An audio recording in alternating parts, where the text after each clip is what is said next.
Alright, remember, we begin our journey into functions, your rescue plan, your polishing plan, your perfection plan. Whatever that is that you need, this is the start. So let's commence. So before I give you the questions, remember, please do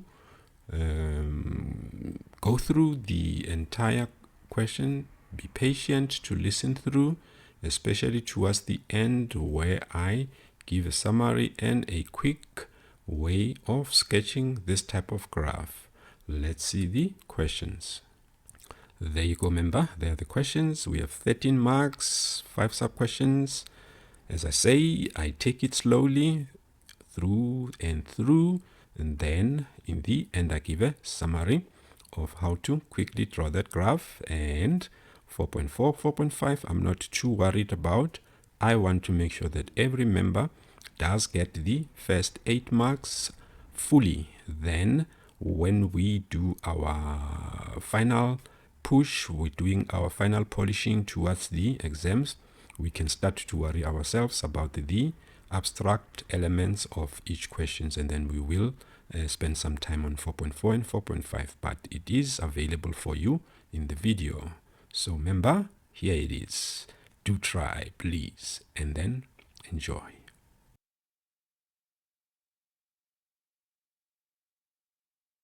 Alrighty, remember, let us start our journey into the world of functions. As always, I hope you've tried it, and let's see how it goes. So, as I say and stress in all my videos, you need to have chosen what sequence you follow. So, this could be maybe the one that you could do after your calculus or algebra if you buy my strategy, before you do those busy sequences. Right, so functions don't have too much reading. You just have to know what is required. Okay, so let's look at this one. So in this one, what do they give? They give, what function is that? It's a hyperbola, isn't it? Okay, right, so now we have a hyperbola, and you look at it and you say every component is there. The numbers are all present. So I am not going to stress when I do this one. So after my calculus and everything, what will I do? I will go for this one and say, right, first one, they gave me the equation. I don't need to write the equation again. So I simply say, what do they want? The equation of the asymptotes, isn't it? I'll always say Q is equals to -1. Therefore, Y is equals to -1. No change there, right? You write it as it is. Then, what is it? My P will be equals to the negative of that value that is there. So it means my X will be -2. Okay. Otherwise, you simply say, what will make my denominator to be 0? Then you find that -2. Okay. Then you are done. 2 marks. So when you've practiced enough, you won't need to write this. You'll simply write Y is equals to -1. Then you'll say X is equals to the additive inverse, the opposite sign of the very same digit. Okay. In a few seconds, you are done. Okay. Right. Let's look at 4.2. What do they say in 4.2? The y-intercept of G. Right. So y-intercept means our G of 0, isn't it? Because at the y-intercept, our X is what is it? X is 0. So you say Y, then you just complete there. So 6 over 0 plus 2 minus 1. Then you simplify. So that one will be a 3. 3 minus 1, is it? 3 minus 1. So it means my y-intercept will be 2. Okay. Then what is my x-intercept? So this was 4.2.1. So the one there, x-intercept now, all we do is what now? We say the other way around, isn't it? The 0 comes to the y. So we are going to, right, let's do this. Y is equals to 2, isn't it? Then we say 0 is equals to 6 over x plus 2 minus 1. Then we go to grade 10, isn't it? So this one comes this side, then I have x plus 2, then I say, let me cross multiply. What will I have? X plus 2 is equals to 6. Then I'll have x is equals to 6 minus 2, 4. Then I'm done. All right? So, no thinking, you see. So you simply just cruise. Then they say, draw the graph of G, showing clearly the asymptotes and the intercepts with the x's. Right, so we have our x-intercept, we have our y-intercept, we also have our asymptotes. 3 marks without any stress. All right, let's prepare pencil, eraser if you need, all of that. Okay. All right, remember, let us go for 4.3. We now have to draw, isn't it? Okay, and we must clearly show the asymptotes and the intercepts with the x's. All right. Then what information are we going to put on the graph? All of those that were requested there. So we've already done the x-intercept, we've done the y, and then we've done the asymptotes. Okay. Right. So as you have seen in the cubic function, or you will see if you haven't started your preparation with the cubic functions, I always say, look at your values. Our maximum on the x-axis is a 4, then we have a 2, then we have a negative 2, we have a negative 1, isn't it? Okay. So on the y-axis, our most important number is negative 1, and then on the x-axis is negative 2. Right, so we are not going to have a large Cartesian plane. Let's see. So you will be cruising, you don't waste time. You say, I don't want to waste time. I want to collect my marks so that I can do my finance, I can do my sequences, my cubics if you haven't done them. Right, so we are going to have a 5 there. 4, what are we going to have the 5 for? For this 4, and then we will have a 3. So we'll have a 1, 2, 3 somewhere there. Then we will have a 5 and a 4, isn't it? Okay.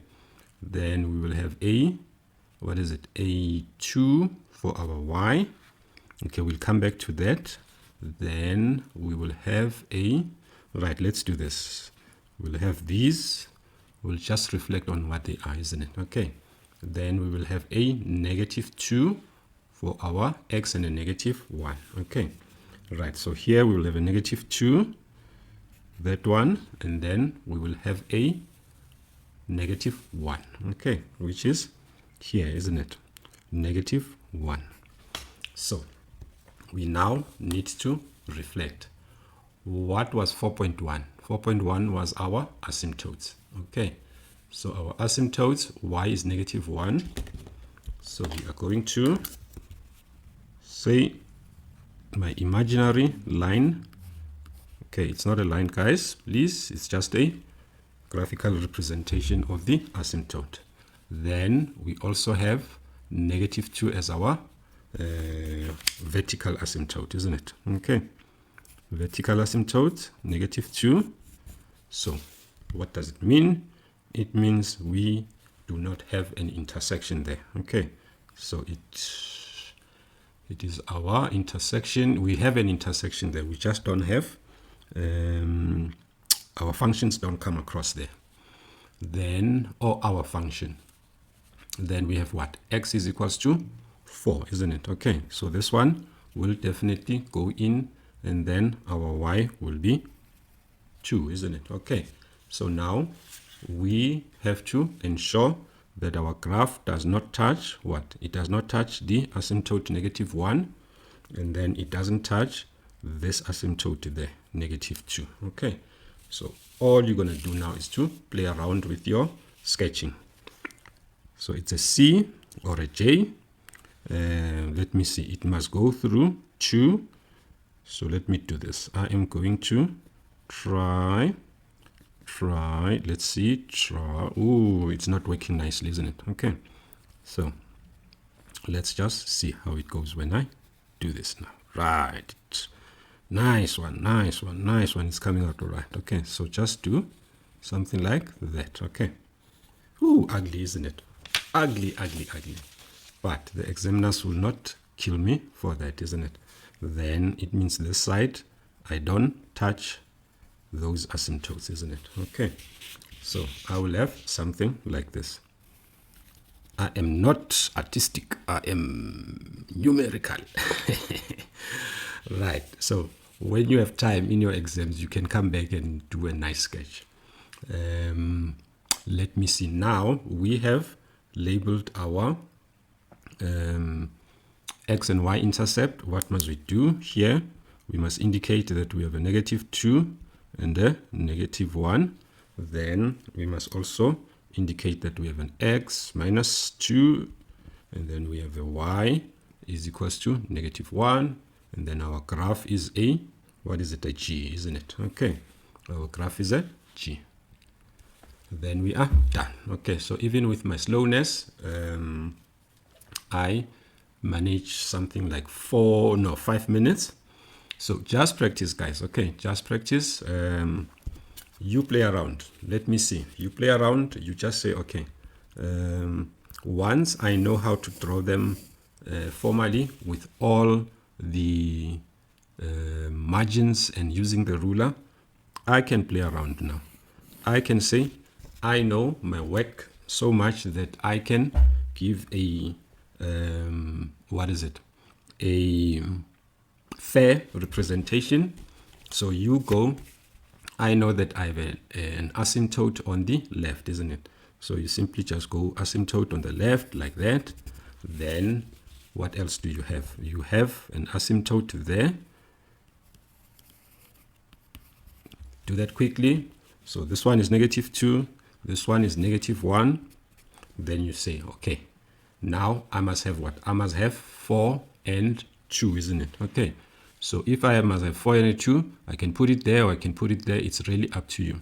So you can even put it there and say, this is my 4. Then you can put somewhere there. This is my 2. This is my 4, somewhere there. Okay, so this is your y and then this is your x, isn't it? Okay. Then you play around and say, right, I don't want to touch this place here. And I must do what? And I must not touch that place there. So then you go quickly. Then you come back, do like that, then you say, right, I am cruising, I don't want to lose marks, I'm just gonna try and give something nice. So on this side, I don't touch those asymptotes, then you go like that. Okay, then you put your numbers quickly, then you move. All right, so this is something that we practice a lot with my members throughout the year. And then if you are rewriting, you need more of this, we have to schedule and arrange with parents. Okay, right. So in earlier in the video, I said I did about four minutes. So if we look at the introduction and where I started with the 4.1 and 4.2, I would say we are on around 8 minutes. Okay, 7-8 minutes. So this will be for 3, 6, 8, which is not bad. Okay, so there it is. Okay, let's get ready for our symmetry explanation. To my guest viewer, thank you for watching up to here. It is my interest that every learner passes. So in this video, I've covered what I consider to be the core areas that you need to know so that you pass. I have observed how many learners aren't able to even get to 40%, never mind 50%, basically because of their lack of comprehension of these key areas. So question 4.1 to 4.3 are the areas that I want every learner to secure. So this is 3, 5, 6, 8 marks. So please go through this and ensure that you master it so that whatever they bring to you, even if they just change those numbers there, you can use what I've given you as to how, firstly, how to get to your asymptotes, as well as how to do your y and x intercepts. Here, many learners struggle because of their lack of algebraic manipulation skills. So I hope you can see how I handle it to find my y-intercept and my x-intercept. Practice that over and over until you master. Then use as many formulas as you can to be able to draw a hyperbola. Then 4.4 and 4.5, it is specifically strictly for my learners. My members, if you are interested, you are most welcome to use any of the social handles to get reach of me or my email address. And I wish you all the best with your preparation, and may you succeed this time. Thank you.